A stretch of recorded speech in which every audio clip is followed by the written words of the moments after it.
تحياتي، معكم محمد يسر. ردا على السوركيين وعلماء السلطان. علماء السلطان تبع السلطان أردوغان، علماء هدوليك صرنا نترحم عليهم، صرنا نترحم على حسونة وعلى صهيب الشامي. طلعوا طيبين، وين طلعوا هدول علماء تبع السلطان أردوغان؟ يعني عافوا هدوليك بأول الطريق للأسف الشديد. بدنا نرد على بعض التعليقات بخصوص ترحيل أهلنا السوريين من تركيا. بطلع واحد بقول لك لا، عبرحلوا المخالفين بس، ما عبرحلوا السوريين. اولا فلنفرض المخالفين، بدنا ناخذ اول شيء من هالجهه عشان نفند شغله. لو كان مخالف هو دخل على كيفه مخالف، هربان من الحرب، هربان من الحرب، يعني ممكن طالع ما معه وثيقه. هل تركيا قالت له تعال نسوي لك وضعك وهو رفض يسوي له وضعه؟ اولا هذه ليست حجه لاعتقال الناس وتهجيرهم. احترموا حالكم يا سوركيين يلي عم تمسحوا جزم أردوغان، احترموا حالكم. هي أول شغلة. ثاني شغلة، تدعيس تبع الجيش المحمدي اللي بسموه الجيش المحمدي، شفتوهم؟ عم دعسوا وجوه الشباب السوريين، شفتوهم ولا ما شفتوهم؟ هذا ما تسمونه؟ الشعب السوري ما بينزل؟ عادي، مسموح لجيش أردوغان يدعس في وجوه شبابنا وأهلنا وناسنا، صح؟ وممنوع على جيش بشار المجرم السفاح تبع بشار انه يدعس. شفتوا بال 2011 كانوا يدعسوا فوقنا.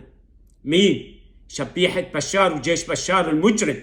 واليوم نحن بال 2023 الجيش تبع مين؟ الجيش المحمدي تبع أردوغان يدعس فوق أوجه السوريين. وينكم انتم؟ وين رجال الدين تبع السلطة؟ للأسف الشديد نحن بدنا نسألكم هذا السؤال، وينهم؟ عبرحلوا الناس ليل نهار عمال يساووا كل هالأعمال، ما سمعنا صوت منكم ولا واحد. وأصدروا بيان، طلع بيان خجول، ريتهم تمخط أهل الجبل فولد فأرا. يا ريت ما طلعتوه، عيب على وجهكم، عيب عليكم، احترموا حالكم. بعدين والله عبرحلوا اللي ما معهم إقامات، ما معهم ما أدري إيش، مخالفين، روحوا شوفوهم، وقفوا على الحدود، طالعوهم ومعهم كلهم معهم إقامات وكل شيء وعمال يرحلوهم فوق. هذه شغلة كمان مهمة يجب الناس إنه كلهم يعرفوها. الأطفال تبع أمراض السرطان ليش عم بمنعوا دخولهم مشان العلاج؟ سؤال، وين الرحمة؟ وين الغفران؟ وين المهاجرين؟ أطفال هدول أطفال كمان تهاجروا فيهم سياسيا للأسف الشديد. وين؟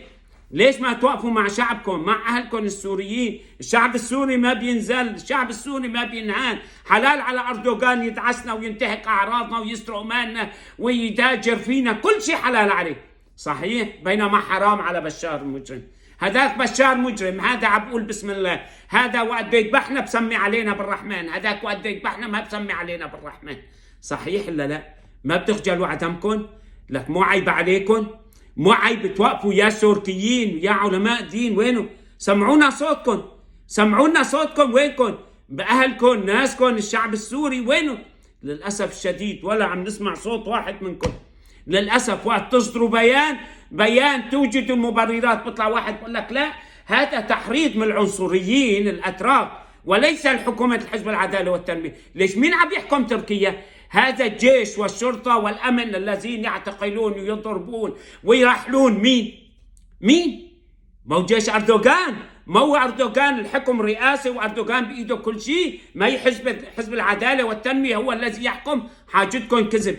بطلع واحد ايش بعلق يا أخي، هذا عاف مرته، مو ما بيستحي على وجهه، كان ياخذ مرته وقت رحلوا، طلعوا بالوجه عم بقول له بدك ترحلني؟ طيب رحل معي مرتي واولادي. طلعوا الناس منعوا فينا ورحلوهم بلا مرتهم واولادهم، وصلوا على الحدود قالوا لهم، كلموا الناس، طلعوا فيديوهات سجلوا، قالوا لهم كهنه هي كملك معنا اقامه، وضبوا فينا ورحلونا، وقالوا له قبل ما ترحلونا جيبوا مرتنا واولادنا ياخذهم معنا، ورفضوا. هدول المجرمين العثمانيين العنصريين، حكومة حزب العدالة والتنمية أردوغان قال لا والله هدول عم بحرضوا عليهم، مدري مين عم بحرض ومدري مين عم بحرض. مين عم يحكم ليش تركيا؟ أليس النظام رئاسي؟ أليس حاكم تركيا هو أردوغان؟ صح ولا لا؟ وين ال 64 عالم الذين نادوا بانتخاب أردوغان؟ روحوا شوفوا الفيديوهات يا مجرمين، روحوا شوفوا الفيديوهات، اتقوا الله بالشعب السوري، عيب عليكم.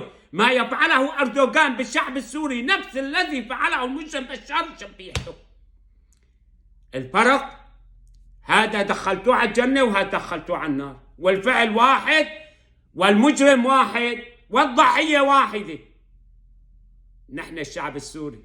تحياتي، كان معكم محمد يسر.